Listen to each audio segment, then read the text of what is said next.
Recibo un cordial saludo de parte de Academia Debate Sociedad en esta tarde. Es un gusto contar con la presencia de la doctora Yolanda Yupangui, vocal del Consejo de la Judicatura, una autoridad muy importante dentro de la Administración de Justicia de nuestro país. Quiero agradecer también la participación de Alexander Barahona, quien también nos ha podido conectar con nuestra invitada especial el día de hoy. Estamos muy contentos de tenerle aquí. Esperamos que sean muchas las oportunidades en las que podamos contar con su participación.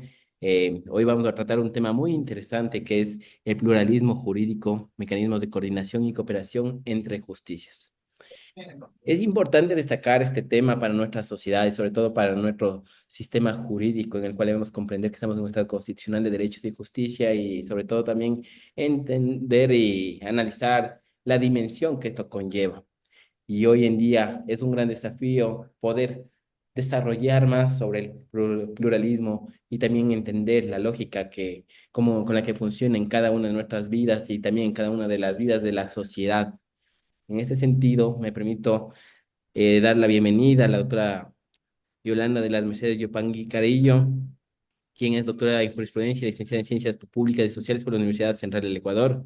Es magíster en tributación y especialista superior de legislación financiera privada por la Universidad Andina Simón Bolívar. Ha tenido una experiencia profesional de más de 30 años en la función judicial, es vocal del Consejo de la Judicatura, ha sido ex subdirectora nacional del acceso a la justicia y pluralismo del Consejo de la Judicatura, catedrática universitaria destacada que ha podido estar en varias universidades brindando cátedra respecto a temas tan fundamentales para la sociedad. Publicaciones y reconocimientos, debo destacar que ha sido autora de libros, de artículos, distinciones de trayectoria en la Administración de Justicia, como también hemos visto como sus áreas de especialización son el derecho tributario, fiscalidad, internacionalidad y justicia intercultural, como también el acceso a la justicia y el pluralismo jurídico. Es importante destacar también, estimados amigos, que nuestra invitada ha tenido varias ponencias a nivel nacional e internacional. Estamos muy gustosos de poder contar con su presencia y de generar estos espacios académicos que conllevan a ese involucramiento con la sociedad, con la academia, con la comunidad jurídica. Esto es fundamental en este momento que vive nuestro país. Bienvenida, doctora. Doy las palabras de inicio. Puede empezar. Bien, bueno, lo primero que quiero es agradecerles por interesarse en este tema que en realidad ha sido bastante descuidado en nuestro país. Sí, ha habido personas que se han ocupado de esto, pero una de las cosas que me han llamado a mí la atención es precisamente la situación del indigenado, que como a ellos les he dicho, no solamente es culpa nuestra, también es culpa de ellos, porque ellos se aíslan, ellos se separan, ellos se distancian, pero como ecuatorianos tenemos una nación. Bien, primero quiero explicarles un poco acaba de dar mi formación profesional y lo primero que me van a decir es, ¿qué hace una tributarista con los indígenas? Es medio una contraposición de funciones y de especialización, sí. Mi especialidad es tributación, soy magíster en tributación y toda la vida, bueno, no toda la vida, hasta cuando volví al Consejo de la Judicatura, me dediqué a lo tributario. Es muy interesante, es allí donde se genera el dinero, es allí donde los empresarios pagan al Estado y de eso prácticamente podemos vivir y dar servicios públicos. Pero el momento en que uno piensa al ingresar a trabajar en acceso a los servicios de justicia, mi primera pregunta decía, a ver, ¿cómo es eso de acceso a la justicia si todos tenemos esa posibilidad? Sí, todos aquellos que queremos tenemos esa posibilidad, pero hay grupos que no tienen esa posibilidad. Hablamos de grupos de indígenas, grupos de jóvenes que siendo niños no han tenido un hogar y se crían en la calle. Allí hubo algún momentito, les he de comentar, en eso he trabajado también y estoy trabajando con la justicia juvenil restaurativa porque existen algunas tendencias, y ustedes habrán escuchado, sobre todo yo y con dolor. Les oigo a algunos asambleístas que dicen a los jóvenes delincuentes hay que juzgarles como adultos y hay que darles prisión y hay que meterles a la cárcel. Bueno, la verdad es que yo me presento como, no solo como profesional del derecho, sino sobre todo como madre, como abuela y como una persona humana. Entonces les pregunto a esos asambleístas que dicen a estos hay que juzgarles como adultos y mandarles a la cárcel. Les pregunto si es que saben que un niño, niña que esté entre los 12 y los 18 años tiene no tiene una formación, está cambiando su naturaleza de niño a joven y luego adulto, y en esa etapa se encuentran perdidos. Y si son jóvenes que se han criado en la calle, que sus padres son ladrones, muchos de sus madres son prostitutas, ¿qué podemos esperar de esos niños? ¿No será también culpa de los organismos gubernamentales, culpa de los propios ciudadanos el no haberles atendido? Entonces, por esta razón yo me incliné mucho por acceso a la justicia y de allí fue el asunto del pluralismo jurídico. Eh, Empezando, ¿qué es el pluralismo? Es simplemente el aceptar que somos variados, es la menos palabra que puedo encontrar. Eh, en realidad, nuestra Constitución, en el artículo 1 dice un montón de cosas y la mayor parte de personas, incluyéndome a mí, cuando aprobé esta Constitución, yo también voté, pero si leí unos 20 artículos, creo que fue mucho. Es irresponsabilidad también de las personas y aprobamos esta Constitución. El artículo 1 dice cosas muy importantes que la gente no valora. El Ecuador dice es un Estado constitucional primero, de derechos y justicia. Es decir, tenemos derechos y por tanto la justicia debe estar encaminada a hacer respetar esos derechos. Somos un pueblo social, ¿sí? Democrático también, soberano como ningún otro. Somos independientes, será relativo, unitario, pero vamos acá, a los dos o casi últimos. Somos interculturales y plurinacionales. ¿A qué se refiere? Interculturales. En nuestro medio existen muchas culturas. Y me van a decir, a ver, aquí no existen ni gringos, ni franceses, no, no, no, culturales, cultura.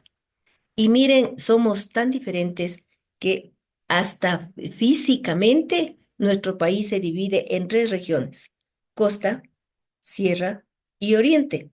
Ahora sí, vamos a lo que es la cultura. ¿Cómo viven en la costa?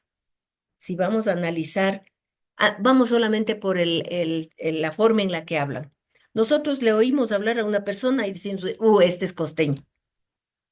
Le oímos hablar a otro y dice, no, no, es que este canta, este es de Cuenca.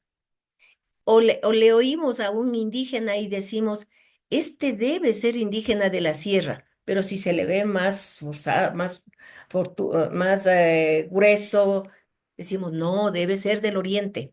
Miren, son culturas en cuanto a idioma. Y si vamos a hablar de costumbres, si vamos a hablar de vivencias, estoy hablando solo de regiones, no estoy hablando de comunidades ni de grupos determinados. Es solamente regiones. En la costa, con tener una camiseta, un jean y zapato, un jean, un short y unos zapatos y unas sandalias, estamos hechos. Igual las mujeres que los hombres. No necesitamos más. ¿Por qué? Porque el clima no nos permite. Si vamos a la sierra, en cambio, vayan a ver poncho, primero ropa abrigada, las mujeres visten el anaco, que es hasta abajo, por el frío, qué sé yo, y usamos poncho. En el oriente ya ni siquiera utilizan la camiseta, pueden estar tranquilamente con el dorso desnudo y su implemento para tapar sus rasgos íntimos y no necesitan ni zapatos. Esto es cultural, esto es por costumbres y como suelen decir, especialmente los amazónicos, dicen, esto es el paso de de nuestros ancestros a lo que actualmente vivimos. Bien, esto está reconocido en la Constitución. Nosotros somos multiculturales y por tanto es nuestra obligación el respetar la existencia de esta diversidad de culturas. ¿Y qué es lo que buscamos a través del pluralismo? Entrelazar estas culturas, pero tratando de respetar a cada una de ellas sin dejar sin perder el vínculo que tiene que existir, porque todos somos ecuatorianos. De aquí que les comento, les adelanto un poquito. Una de las cosas que yo he tenido dificultad es porque al hablar de justicia indígena, que es lo que yo más manejo, ellos dicen, la justicia indígena es solo de los indígenas, la justicia ordinaria es solo de los blancos. Nosotros no tenemos nada que ver con los con los blancos. Nosotros somos nosotros y nosotros queremos que nos respeten. Por tanto, en nuestros asuntos no tienen que meterse los blancos. Allí he tenido largos debates con ellos porque, ¿qué es lo que les digo? Pueden ustedes ser muy diferentes, pero son ecuatorianos. Están en un mismo país. Y no puede ser que en un mismo país tan pequeño como el Ecuador quieran ustedes tener dos justicias. Entonces, hay que partir de ese punto. No es que nosotros estamos aceptando que existan dos justicias. No, no, no. No aceptamos que existan códigos para una justicia y códigos para otra justicia. Tampoco estamos en eso. Simplemente estamos en la etapa en la que debemos respetarnos mutuamente, pero por el tema de individualidad, de respeto a sus propias culturas, de respeto a sus propias costumbres, de respeto a su ancestralidad y a todo aquello. Pero así como ellos nos exigen que les respetemos, ellos también tienen que respetarnos, por un lado.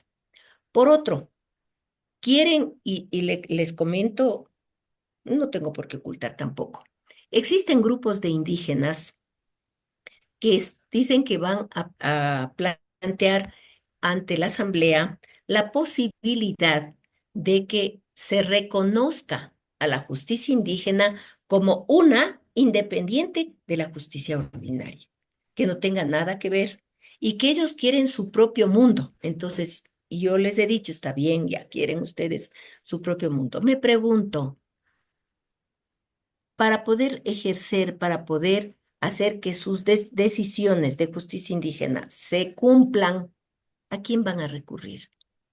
A nosotros mismos, el Curaca va a ser, el Curaca solito va a sacar a 50 invasores en sus tierras. No, no, es que ahí tiene que venir la policía. Ah, y la policía es de la comunidad. Los policías son parte de la comuna. No, pero en algo tienen que servirnos. Ah, entonces, ¿qué es lo que está pasando? Ellos están en su mundo y como están despertando a esta modalidad, digamos, de la justicia indígena, están queriendo atrapar todo y simplemente a ratos están medios perdidos. Entonces, ¿qué es lo que hay que hacer? Tenemos que preocuparnos nosotros, ustedes. Yo ya mismo me voy incluso y yo no voy a estar para siempre. ¿A qué es a lo que tenemos que propender? A que se respete, sí, pero que aprendamos a convivir, tanto las personas que hacen justicia indígena, cuanto las personas que hacemos justicia ordinaria, donde haya un respeto mutuo. Bueno, eh, se habla también en el artículo 1 de que nuestro país es plurinacional. Obvio, nuestra nación es una sola, pero dentro de esa tenemos muchos grupos, grupos étnicos, grupos de trabajo, grupos diferentes, eso es todo. Entonces tenemos que aprender a convivir. ¿Cómo? Respetándonos mutuamente. Bien. De esto me voy a pasar al tema de la justicia indígena. Eh, Podría hablarles días enteros porque esto es bastante largo. Les voy a dar solamente la entrada. Algún rato me invitan para hacerlo un poco más amplio. El asunto es que en el año 1998, bueno, me voy un poquito antes. Si me oye esto, la doctora Nina Pacari decir 1998 me ahorca, porque ella dice que sus derechos son ancestrales. Y le digo, ¿y ancestrales desde cuándo? 700 años hemos peleado para que nos respeten nuestros derechos. Cierto, yo no voy a decir que no. Pero una cosa es que yo tenga y otra cosa es que de que me sirva de algo. Es exactamente, voy a poner un ejemplo medio vulgar. Yo tengo este anillo que como ustedes verán es anillo de hombre. Este anillo lo he tenido siempre guardado. Es más, nadie sabía que lo tenía. ¿Cómo saben que es mío? El rato que yo empiezo a aparecer. Y ahí va a aparecer uno de mis hijos y me va a decir, ve este anillo donde ha estado. Entonces, ¿qué es lo que tengo que decirle? A ver, sí, es tuyo, te lo di yo mismo cuando te graduaste, pero recuerda que no te hiciste medir el anillo y te quedó chico y me dijiste quédatelo tú como recuerdo de mi graduación. ¿Ya? Entonces, ¿qué es lo que necesita el indígena? Salir, hacerse ver y ahí sí decir, estos derechos son míos. Y de allí la gente le va a empezar a reconocer sus derechos. De lo contrario, se quedarán como los Taromenani, como islas alejadas que no dejan entrar. Por eso es que les llaman pueblos no contactados. Entonces, no es justo que en nuestro país existan pueblos no contactados. Ellos tienen que salir. Nosotros, es que es muy difícil entrar, les digo sinceramente. Yo he ido a algunas comunidades en donde he tenido que viajar 4 horas y media en lancha, con el agua que me salpica por todo lado y con los golpes en el río, terrible, para llegar a una comunidad. Son ellos los que tienen que salir, no vamos a ir todos los ecuatorianos. Pero bueno, de eso me encargo yo porque en eso estoy. Entonces, en el año 1998, con esa nueva constitución, allí, ¿qué es lo que hizo el Estado? La Asamblea reconoció a los indígenas que tenían el derecho a ejercer su propia justicia. Allí es la primera manifestación. Pero a la par, en ese mismo año, la OIT, Organización Internacional del Trabajo, también en documentos válidos reconocieron, pero ojo, la OIT hizo una declaración de reconocimiento de los derechos de los indígenas a ejercer su propia justicia, pero la OIT es un organismo internacional y le da especialmente para indígenas, no solo del Ecuador. Allí está para el Perú, allí está para Colombia, está incluso para Brasil, pero no sé la verdad, tendría que viajar un poco para ver cómo está funcionando en estos otros países. Entonces, allí se les reconoció estos valores. Bien, en el 2008 se vuelve a hacer una consulta popular, etcétera, etcétera, y se reafirma, se confirma que los indígenas tienen derecho a ejercer su propia justicia. Es textual el artículo 171 y el artículo 57. Básicamente, oirán, no es que solo esos dos artículos, ya les mencioné de pasito el uno es básico, pero el 171 y el 57 son complementarios y hay otros artículos en toda la Constitución en donde se les reconoce esta habilidad, digámoslo, que tienen ellos para poder ejercer su propia justicia. Bien, ¿qué es lo que sucedió? Ya se quedaron, verán, desde el 2008. Y desde el 2008, ¿qué pasó? Les cuento que no pasaba nada. Mejor dicho, sí pasaba. Hacían justicia indígena en cualquier lado. Que le cogían a un ladrón, justicia indígena. Que le cogían a un abijeo, justicia indígena. Y nosotros decíamos, estos salvajes, justicia indígena, les fueteaban, les bañaban, les hostigaban, y eso que no les cuento lo que hacen los otros. Entre esos, por ejemplo, no les voy a decir de cuál comunidad, les ponen tabaco en la nariz, y otros les ponen ají en los ojos. Ustedes no tienen la más pálida idea de cómo duele. Es que no arde, duele. Es horrible. Y son sanciones, no sanciones, ellos llaman purificaciones. Pero eso para nosotros, y les vi a los compañeros que están presentes que hicieron, claro, a nosotros nos aterra eso y nos molesta y decimos, son salvajes. No, no son salvajes. Ellos vivieron así. Eso es su costumbre. Eso es su forma de vivir y así viven. Entonces, ¿qué es lo que estamos haciendo? Tratando de que eso no se prolongue y vaya cambiando. Eh, en Tumbaco, perdón, no, vaya, en Cayambe, en alguna ocasión me llamaron y me dijeron, doctor, usted se encarga de estas cosas, venga a ver si puede parar esta ejecución que quieren hacer. Ya estaba prendida la candela, le querían quemar al pobre señor. Sí, sí, era un delincuente, sí. ¿Ustedes creen que porque sea delincuente tenga que merecer ser quemado? No, pues eso es salvajismo. Entonces, sí, sí fui. Y óiganme esto, yo solita les paré. No es que necesite ni la policía ni nada. La gente entiende.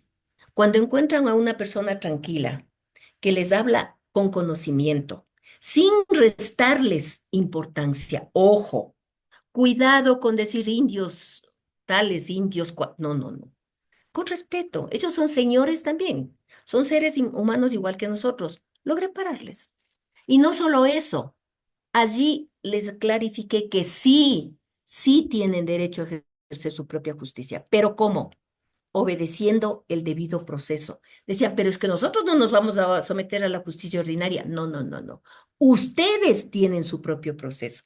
Ojo. ¿Cuál es el debido proceso de ellos? Ellos, el momento en que hay una infracción, ¿qué es lo que hacen? Le cogen al infractor y no le tienen preso porque no tienen celdas. No le tienen encadenado porque dicen que no son animales. Tiene que estar ahí y vigilado por toda la comunidad.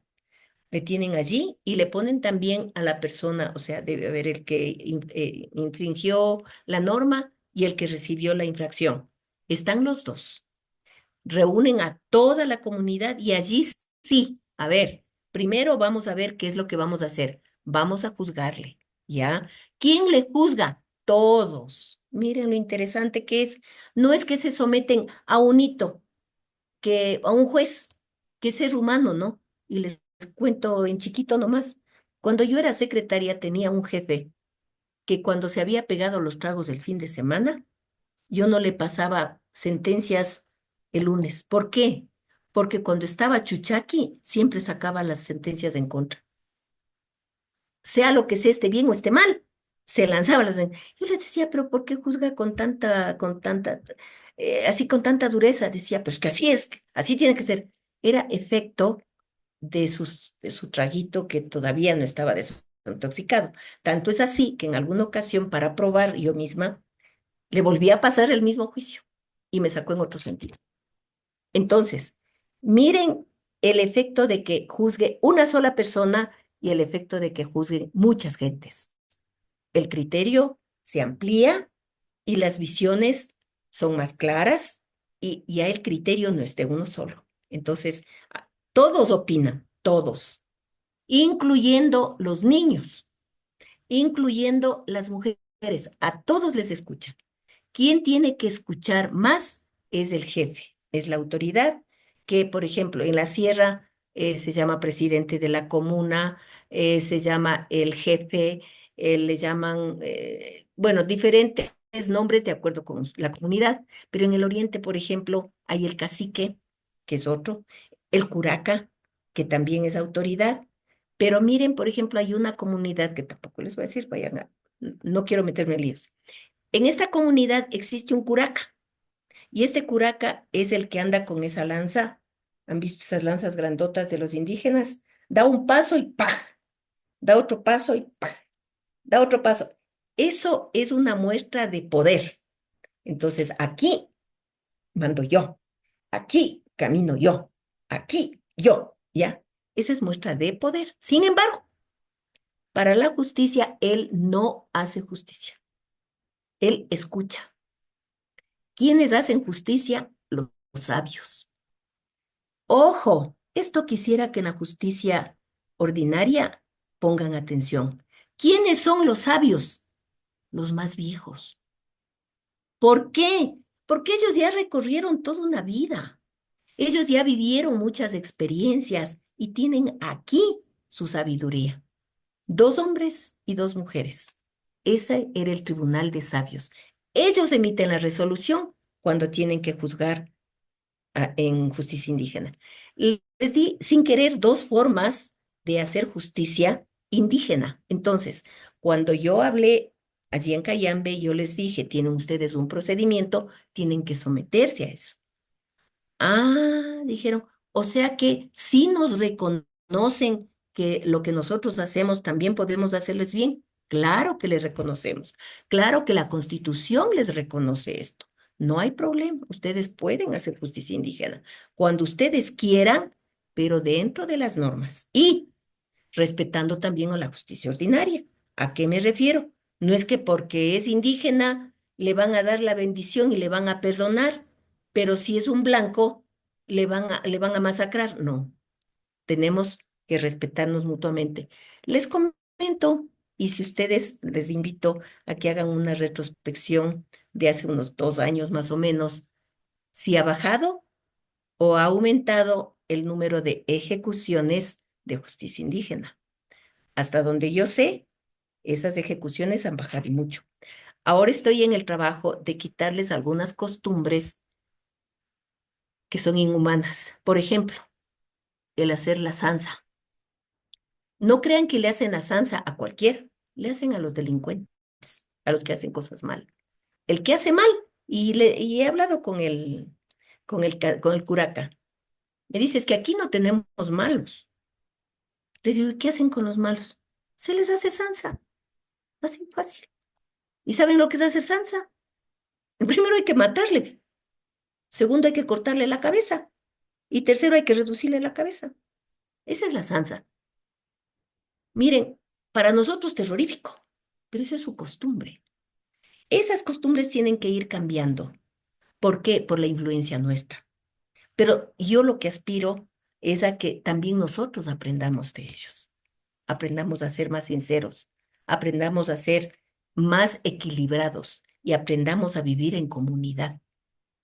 Nosotros normalmente somos individualistas y hacemos siempre la justicia mirando a uno o mirando solamente parte. Ellos no.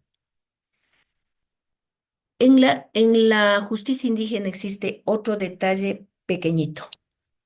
Allí no existe el delito, les cuento. Ellos no llaman delito. Que se robó algo no es un delito, es un problema, ¿ya? Es un problema, es una complicación que tiene, ojo, no el que robó, tiene la comunidad. ¿Por qué? Porque la comunidad, al juzgarle, le va a decir, a ver, primero, como ya les dije, están los dos, el infractor y el que recibió el perjuicio, y está toda la asamblea. Entonces hay, a ver, el uno le dice, es que tú me robaste. Ya no le queda otra, dice, sí, cierto es, yo te robé. Vamos a suponer que es un celular muy caro. Le robó el celular. Entonces, ¿qué es lo primero que le dicen? Tienes que reconocer que te equivocaste. Entonces le hacen hablar y dice, sí, hice mal, era la angustia, necesitaba darle de comer a mis hijos, no tengo nada en mi chacra, en mi choza tampoco, y mi angustia era darles de comer, por eso sí le robé, reconoció la falta. Primero. Segundo, ¿cómo vas a restaurar eso? ¿Cómo vas a recompensar el daño? Saca el celular, tenga. ¿Ya? Pero ahí, de acuerdo con nuestra ley, ¿qué van a decir? Ah, no importa, que haya robado uno o que haya robado 1000, igual es ladrón. Así es que igual se va preso. Que devolvió, ya, no hay nada que hacer. El delito se cometió. No importa que haya entregado. Ellos no. Ellos dicen no. Ya reconoció, ya pidió perdón, ya entregó, ahora sí le vamos a curar. Porque para ellos no es, no es alguien que está endemoniado, no, no, no. Le curan porque existen energías negativas, esa es la creencia de ellos. Em, una de las cosas en las que yo sí creo es en el baño. No quiero el baño de agua por fría porque eso sí me da pánico, pero les voy a poner un ejemplo sencillo. ¿Alguna vez ustedes han pasado un día atroz? Les molesta, desde que de mañana se levantó, no había leche, les tocó tomar agua, no había pan, se tomaron el café así nomás, salieron, se atrasaron al trabajo, le encontraron al jefe muerto de las iras, hubo muchos problemas, llegan con la cabeza que ya no da más, dice qué día. Y normalmente, al menos yo lo que hago es, me meto a la ducha. Me meto a la ducha, me pego un bañito. Mientras estoy duchándome, hasta me olvidé de todo. Salgo y me siento mucho mejor. El agua purifica. El agua se lleva ese peso grande. Entonces, eso es lo que ellos dicen. Una de las formas de sanar es el baño. Entonces, les bañan para limpiarle de esas malas energías. Y si hace falta algo más profundo, vamos con ortiga. La ortiga lo que hace es revivirle el sistema nervioso, ponerle a punto, porque sí que le hace vibrar esa cosa. Es fuerte, pero tampoco le mata. Y no le llena la cabeza de droga, ni le llena la cabeza de malos pensamientos. Entonces, ¿qué es lo que hacen allí? Simplemente vamos a sanarle. ¿Cómo? Con agua, con ortiga, con cabestro. Lo que sí no les acepto a ellos es que me digan con sansa o simplemente les enterramos vivos, que también hay comunidades en la Amazonía que todavía lo hacen, le entierran vivo. Son cosas criminales horribles. Y la Constitución, ¿qué es lo que dice? Sí, se les respeta la justicia indígena, pero tienen que respetar los indígenas una cosa, primero, la Constitución y segundo, los derechos humanos. Por tanto, eso de hacer sansa, eso de enterrarles vivos, ya no es respeto a los derechos humanos. Entonces, en esa tarea sí me encuentro yo y ojalá algún rato encuentre el apoyo de ustedes jóvenes y digan, yo también quiero trabajar en esto para erradicar esas costumbres que en realidad sí son costumbres, pero no se puede decir que son buenas o son malas porque esas son costumbres que ellos han tenido. Bien. Este es una imagen de lo que ya se aceptó incluso en la Constitución. Pero ahora venía la pregunta, y ahora ya está en la Constitución. Los abogados se supone que deben saber, al menos los constitucionalistas, ¿no es cierto, Alexander? Que debe saber muy bien eso. Pero, ¿y cómo están poniendo en práctica? Esa fue la pregunta. ¿Quién está poniendo en práctica? Y se le vino la brillante idea a la Corte Constitucional, pero no lo hizo con ley, ni con decreto, ni con nada, en una sentencia, la 112.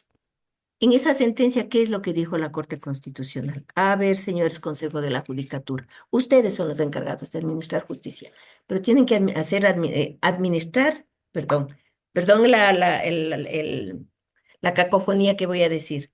Están encargados de administrar la administración de justicia. Exactamente eso es lo que pasa. Entonces, nos preguntaron, ¿y qué están haciendo con los indígenas? Este, sí, les juzgamos. Ajá. Pero están respetando la Constitución, están respetando la plurinacionalidad, están respetando sus costumbres. No. ¿Por qué?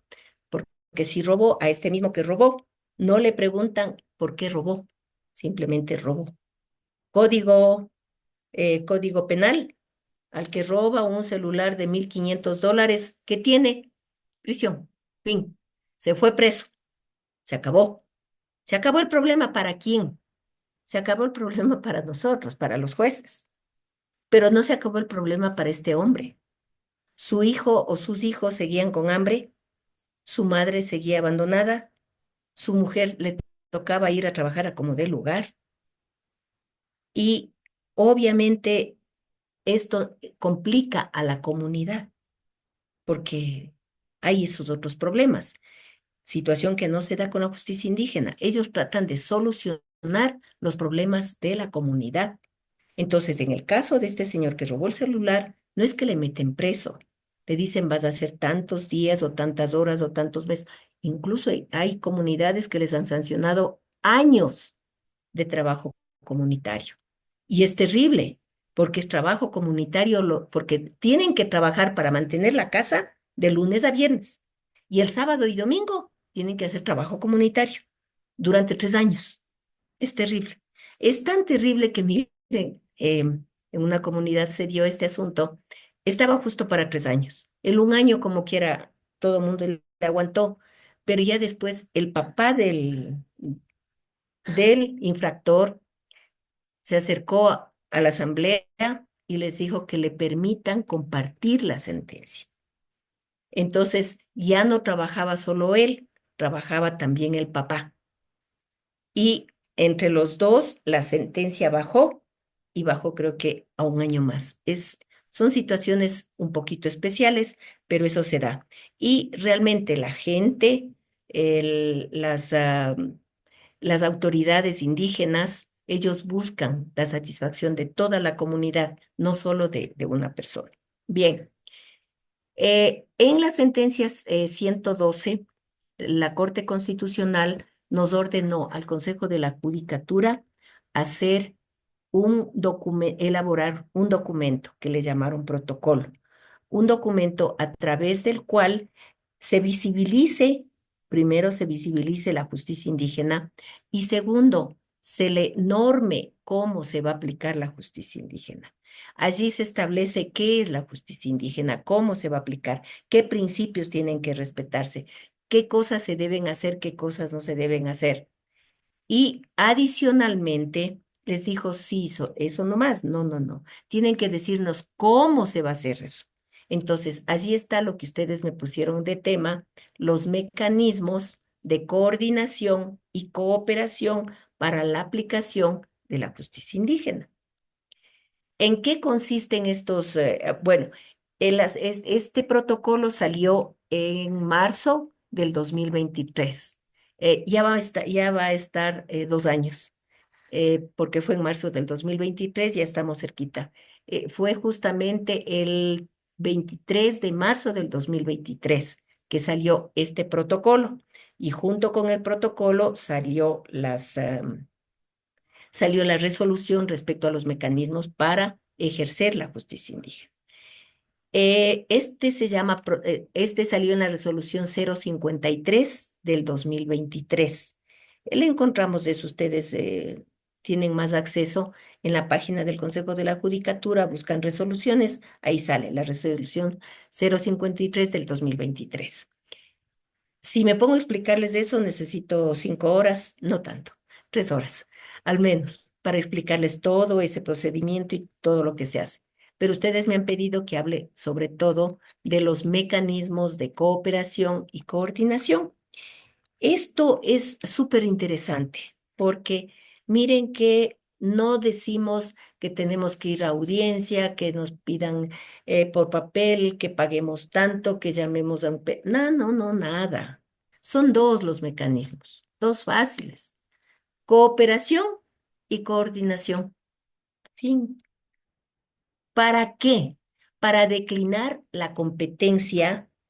Ojo, aquí mis amigos que elaboraron el protocolo, se les escapó algo que yo voy a dejar sentado para ver si logro cambiar, porque el protocolo dice, el protocolo para llegar a la declinación de competencia de la justicia ordinaria a la justicia indígena.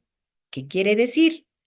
Que un comunero cayó en una infracción, lo hizo en el Parque de Salcedo. Mal. ¿Por qué? Porque para hacerle justicia indígena a este comunero tiene que tener 3 características. Uno, pertenecer a una comunidad y ser legalmente reconocido. Dos, tiene que la infracción haberse cometido en su territorio.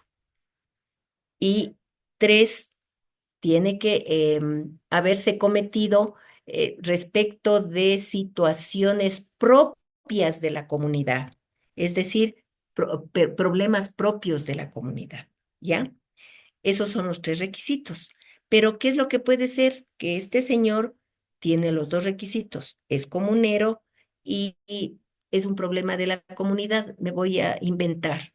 Lo que él tuvo que hacer, alguien no le pagó, otro comunero no le pagó unos $10 que le debía. Le encontró en el parque de Salcedo y le pegó para que le pague los $10. Mire, son dos comuneros que tienen su territorio, pero la infracción le cometieron acá. Entonces, allí, por ejemplo, en ese problema, allí tenemos que empezar a conversar para ver qué es lo que tenemos que hacer. ¿Qué es lo que pasa? Que obviamente si estaba en el parque, la policía les lleva a los dos y les lleva presos. Tiene que hacerse flagrancia y todo lo demás. Pero ¿qué va a suceder? Que si hay una autoridad indígena que sabe de la resolución 053, va a decir, a ver, están presos indebidamente. Los dos son comuneros y por tanto los dos tienen que ser juzgados por justicia indígena. ¿Qué dice la resolución 053? Declinar, se puede declinar la competencia de la justicia ordinaria a la justicia indígena. Entonces, ¿qué tiene que hacer el jefe de la comuna? Pedirle al juez que decline la competencia. ¿Qué quiere decir? Entrégueme el juicio y entrégueme el reo a mí para nosotros hacerle justicia indígena. A eso se tiene que llegar. Y en realidad eso está claro. La resolución 53 se establece cómo se hace, en dónde se hace audiencia, no se hace, bueno, todas esas minuciosidades que algún otro rato les puedo explicar. Entonces, ¿pero qué es lo que sucedió hace poco en una comunidad indígena de la sierra, en donde apareció un violador en serie, comunero, les violó a unas 3 niñas en una comuna, en la comuna. Le reunió la asamblea. Él reconoció que les había violado y lógicamente las niñas estaban ahí. Niñas me refiero de 15, 16 años y unita de 12, pero ya era violador en serie. Entonces ellos dijeron, cárcel no le podemos poner. Matarle tampoco podemos porque vamos contra los derechos humanos, pero no le podemos tener aquí porque va a seguir violando. Entonces, por ahí surgió la idea. Le votamos de la comunidad. Es la máxima, el máximo castigo que se les da a los comuneros, es votarles de la comunidad. Pero por ahí alguien salió y dijo, pero ¿cómo vamos a lanzar a la ciudad a un violador en serie? No podemos. Eso sería inconsciente. ¿Qué hacemos? ¿Saben qué hicieron? Pidieron declinación de competencia de la justicia indígena a la justicia ordinaria, porque ellos dijeron, nosotros no tenemos cárcel y este señor merece estar en la cárcel para evitar que siga haciendo daño. Miren la diferencia. Y desgraciadamente el protocolo habla solo de declinación de competencia de la ordinaria a la indígena. Pero miren que ya se dio el caso. Ellos no preguntaron si estaba en la resolución 53. Ellos no preguntaron si es legal o no es legal. No, no. Ellos razonaron, como les dije. Pero si ustedes analizan, ¿cuánta sabiduría hay ahí? ¿Cuánta sabiduría y qué les digo? Cuánta generosidad y cuánto prever? No queremos, quizá alguien hubiera dicho, ya, votenla ahí en la ciudad y allá que vean los jueces cuando la encuentren, ellos sabrán qué hagan. No, ellos dijeron no, es irresponsable lanzarle a la ciudad para que siga siendo de las suyas. Eso no se puede hacer. Miren, hay cosas importantísimas, ¿ya? Entonces, como les digo, sí, la resolución 053 sí merece algunas reformitas pequeñas, pero ha dado muchas luces. Ahora sí, ¿en qué consiste estos mecanismos de coordinación y cooperación? Precisamente, el coordinar es entre la justicia ordinaria y la justicia indígena. En estos casos que les menciono, si está aquí, trasladarle acá, si está acá, trasladarle acá. Eh, obviamente a través del diálogo.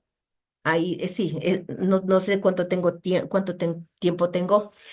Allí sí tenemos que esperar que em, salgan nuevas visiones del asunto para poder decir esto se tiene que hacer, porque eso todavía, como les digo, hay pequeños vacíos. Esto en cuanto a coordinar, porque tenemos que conversar. Allí tengo yo que hablarles mucho del diálogo intercultural, tengo que hablarles mucho de la interpretación intercultural, que es un montonzote. Tengo que hablarles de costumbres de los indígenas, de cómo hacen la justicia en cada, bueno, cantidad de cosas. Y voy a lo último para no enloquecerles más, a la cooperación. A ver, eso está basado en otro artículo que le voy a pedir a Alexander que me dé ubicando. Existe un artículo en la Constitución que dice que las instituciones públicas, bueno, son instituciones públicas y por tanto están al servicio de los ciudadanos ecuatorianos y que todas las instituciones deben estar prestas a atender y a servir a los diferentes grupos y a todos los ciudadanos. Basados en esa disposición, no, en todo caso, si me permiten, despuesito les mando cuál es el artículo, basados en esa disposición, es que hablamos de cooperación. Ya, ¿quién tiene que cooperar? Tiene que cooperar el fiscal, porque si es que el fiscal ve que es indígena, que el delito le cometieron en su comunidad y que tiene que ir allá, pues el fiscal tiene que hacer el trámite para que decline para allá. El peor problema en este tema de cooperación, les comento, está con la policía. ¿Por qué? Porque los policías tienen la misma formación que tenemos nosotros, los abogados. Nosotros, bueno, también es problema esto, porque nosotros tenemos de entre ceja, oreja y cien los códigos. Es que el Código Civil dice esto, el Código Penal dice esto otro, el Código Laboral dice esto otro, y sobre todo, ¿qué es lo que dice la Constitución? Que es la labor del juez, el Código Orgánico de la Función Judicial, es labor del juez cumplir y hacer cumplir la ley. Ojo, en los indígenas no les aplicamos los códigos, no les aplicamos las leyes y tenemos que hacer cumplir. Mm. Ahí es donde encuentran un choque los policías, porque ellos dicen, es nuestra labor hacer cumplir ¿qué? La ley. Me viene un indígena y me dice, aquí está esta resolución y vaya a desalojarle de la casa a tal persona. Y el policía dice, a ver, ¿en qué ley se basó? No, es resolución indígena. Y a mí a mí la policía me dice que yo debo obedecer la ley y que debo hacer cumplir la ley. ¿Y dónde está eso? Mm. Entonces, ¿qué es lo que pasa allí? El policía tiene que someterse a la Constitución, pero en el plano de cooperación. Es obligación de la policía el cooperar para que las resoluciones aún de la justicia indígena se cumplan. Y si es que en esa resolución de una justicia indígena salió que debe desalojar a alguien de un sitio determinado, el policía tiene que ayudarle en ese tema. Eh, Les digo sinceramente, en Quito he recibido bastante aceptación entre los policías y ellos comprenden con más facilidad. En Cayambe se me resisten un poco. En la Amazonía no quieren, pero he avanzado. Hay que ir preparando y como les digo, sí se necesita la cooperación de la academia. Hasta ahora solo lo está haciendo el Consejo de la Judicatura a través de la Vocalía 4, que les hago trabajar un montón, pero sí se necesita la cooperación de la academia, que ustedes se incluyan en estos equipos de trabajo y vayan a capacitar a los indígenas y les enseñen que el hacer sansa o que el matar no es justicia indígena, que eso es crueldad, eso no entra. Pero ¿cómo? Como les digo, atendiéndoles a ellos y diciéndoles las cosas son así, se hacen así y sí les respetamos. Y sí les vamos a ayudar. Y sí vamos a estar con ustedes. Entonces ellos se abren y podemos aplicar todas estas cosas. Eh, Como les digo, les doy solo una introducción porque el tema es bastante amplio. Espero que les haya sido útil, pero me encantaría que ustedes me pregunten cualquier cosa ahorita o no sé cómo esté organizado. Y en cualquier momento completamos. Muchas gracias, doctora Yolita. Qué bueno contar con usted en este diálogo, sobre todo académico. Es necesario destacar que es importante llegar a cada uno de los ciudadanos con estos temas fundamentales para nuestra sociedad, como había señalado en un inicio. Pues soy un poquito ronco, pero aquí estamos presentes en el evento. Quiero agradecerle por su participación. También sabe que las puertas están abiertas. Sí va a haber un espacio de participación al público que se encuentra aquí acompañándonos. Quiero agradecer a todos, a Alexandre Barahona por habernos conectado con usted para poder hacer este conversatorio tan interesante. Y claro, vamos a continuar, va a ser un nuevo módulo para poder continuar este diálogo intercultural. Es importante como sociedad estar centrados en estos temas que son parte de nuestra Constitución y también de los instrumentos internacionales de derechos humanos. Si bien es cierto, muchas veces hablan de cultura, pero lo hablan de cultura de una forma muy reducida. Es importante abrirnos de este pluralismo jurídico, entender a las comunidades y sobre todo centrarnos en que debemos vivir en armonía, debemos vivir para lograr ese buen vivir que señala la Constitución, para que no quede solo en letras muertas, sino que sea una realidad que satisfaga algunas necesidades que están viviendo los ciudadanos hoy en la actualidad. Te doy la palabra, Andresito. Muchas gracias, doctor. Muchas gracias, doctora Yolanda. Quiero darles la participación a las personas que están presentes, doctores, si es que tienen alguna pregunta con respecto a al tema que trató la doctora Yolanda.